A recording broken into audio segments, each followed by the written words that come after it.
Actually buying land for homesteading is easy.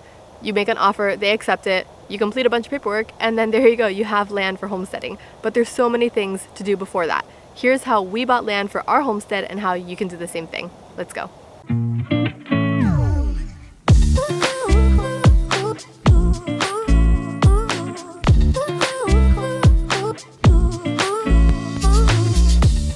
Hey guys, welcome back to Mini Urban Farm, a channel about gardening and homesteading in the suburbs. Now, if you're not familiar with our channel, we bought land about 1.5 years ago now, and since then we have been working to create our dream homestead. We're working with an architect to build our dream home. We have chickens on the property.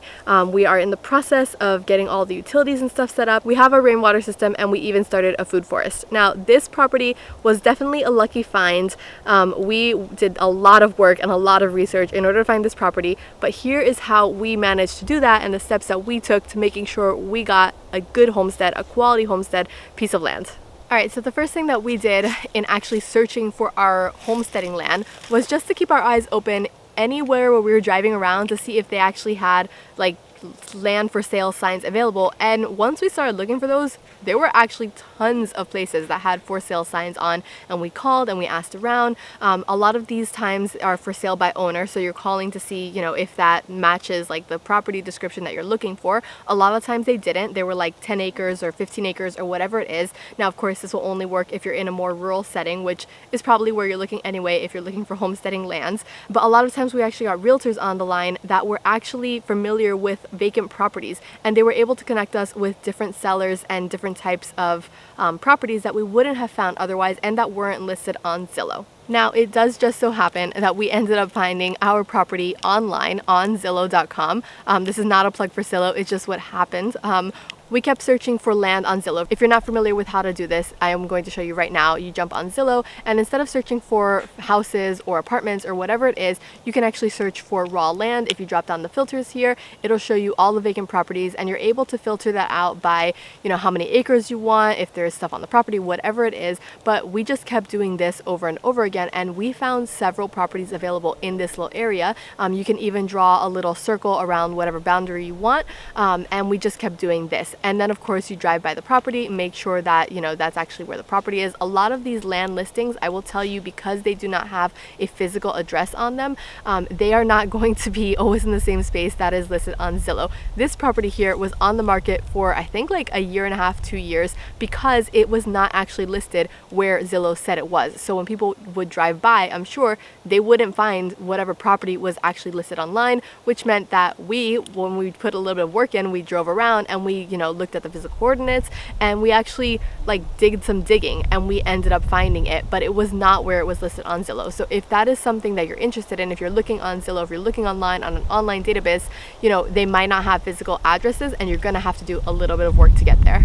Now, once you've actually found a property, whether it's by driving by and looking at it, or calling the number that's listed on the for sale sign, or even by looking online on the Zillow listing or whatever it is, you're going to want to find out a few basic things. You're going to want to find out, one, is it cleared or is it forested, which you can probably tell from just looking at it. How many acres is it, right? It should have it listed, or the person selling it should be able to tell you. And also, what flood zone is it, and if it has a well and septic in place already. Now, this piece of property that we bought had none of those things. It is in an AE flood zone.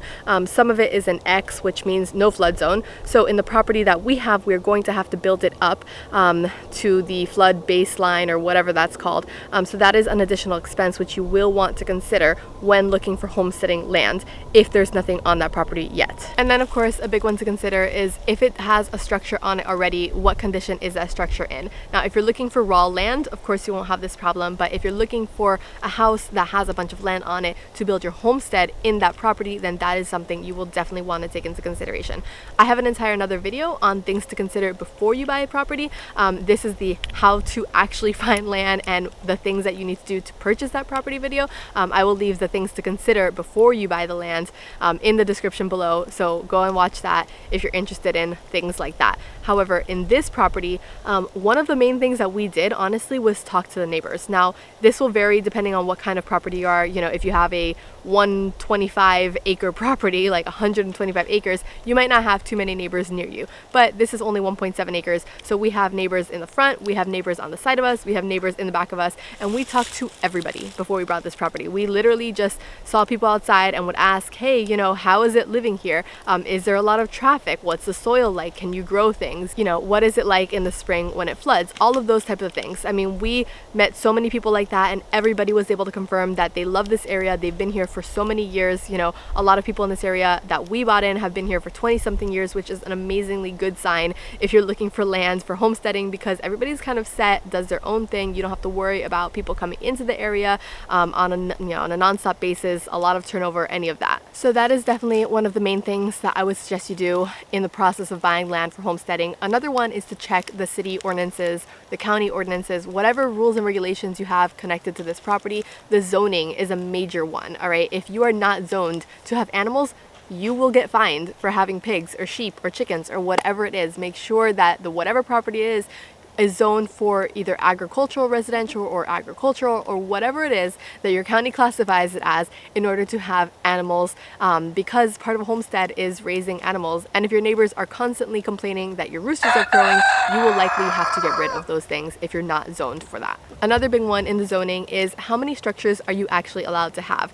If you are looking for a barn and a shed and a place to store your tools, plus your property, you know, your home, whatever it is, how many structures you're allowed to have is a huge thing when it comes to actually building a homestead. On this property, I think we're allowed to have, I think it's 2 or 3 structures. They're a little bit more relaxed here, but in other areas, they might have boundaries on that. They might actually say you're only allowed to have this size house, or you're only allowed to have one actual structure. So just make sure that whatever it is you're buying, you know, you can actually implement and put in place the things and the structures that you want to have. And then a huge recommendation that you probably don't need to do, but I would argue it's definitely a huge lifesaver for when you buy the property, is go to the property in morning, day, and nighttime conditions.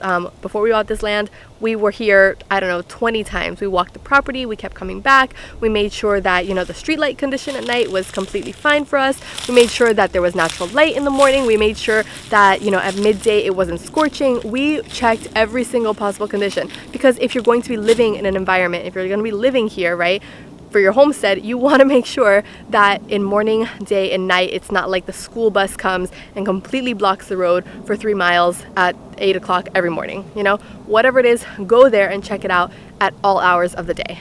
All right, so after all of that, now it's probably time to make an offer, right? So what do? You contact your realtor, you put in, you know, I'm gonna make an offer for full price or this price of the property, whatever it is. I would highly recommend that even if you have raw land, all right, even if there's nothing else on the property, get a survey done as a contingency on the offer. A lot of the articles that I read before we were buying land said, you know, you can waive the survey because there's nothing on the property. No, make sure you have a survey in place, and I will tell you why. Even though there's nothing on the property, all right, there are things likely around you. The girl in back of us, or the woman in back of us, that family has a fence that is on our property line. Most of it is on her property line. A good 100 feet or so is actually on our property line, and we would not have known that if it wasn't for the fact that we had to get a survey. Plus, when you have a survey, it's much easier to build. If you're actually going to like build a home on this land, you're going to need a survey anyway. Make sure that you have the survey in place before you actually go to build, before you buy the property. It is so essential to knowing, like, if there's any easements, you know, if there's somebody that has a fence that's on your property, if there was a well here that isn't really visible, if there's other structures, all of that will be reflected on the survey. So make sure you get a survey before you buy the property, before you put in an offer. That way you know what it is you're actually buying. And the same applies to a soil test. So one of the main things that we did in buying this property was getting a soil test. And that's not only for growing a garden, right? That's, of course, you want to make sure you can grow a garden here, but that's definitely not the same type of soil test I'm talking about. The type of soil test that we had done was a good $2,000 or $3,000, and I know that sounds like a lot of money, but it is to ensure that the type of soil here is actually conducive to building a house and not sinkholes or, you know, other things that you're not going to be able to build on top of. Whatever type of soil you have dictates the kind of foundation you can have, it dictates the kind of house where you can put the house, all of that stuff. So all of that is super essential to actually building on top of the property that you're about to buy. All right, so that wraps up everything we did to purchase this property, how to buy land for homesteading. If you have any others that I missed that you've done to buy your homesteading land, feel free to drop them in the comments below, and I will see you in the next one. Bye.